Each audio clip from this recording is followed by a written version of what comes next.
Limfosan je prirodni fitosorbent i sredstvo za kompleksno čišćenje organizma.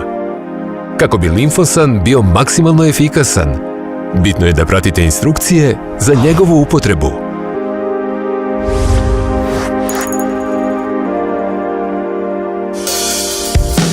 Sipajte 200 ml mlake vode. Prevruća voda može dovesti do brzog stvaranja grudvica. U nju sipajte jednu punu kafenu kašičicu limfosana. Nemojte da radite suprotno, jer smeša može da se zalepi za dno čaše. Zatim sve dobro promešajte.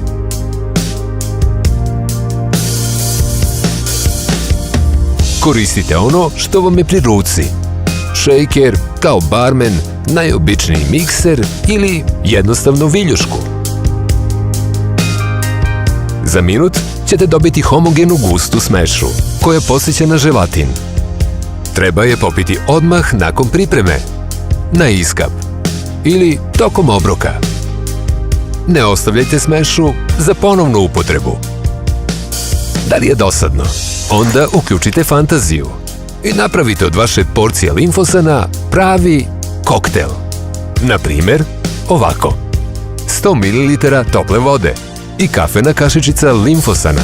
Umutite, dodate u dobijenu smešu 100 do 150 ml omiljenog soka. I opet mutite. Čudesno! Tako je mnogo ukusnije, zar ne? Evo još jedne varijante. Opet uzmite 100 ml tople vode i jednu kafenu kašičicu limfosana.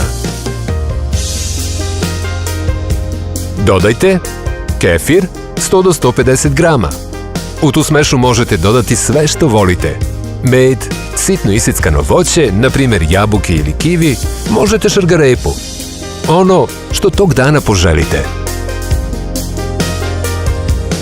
Ponovo mešate. Čini se da se vaša jutarnja porcija limfosana pretvorila u veoma ukusan doručak. Želimo vam prijatan obrok i dobro raspoloženje.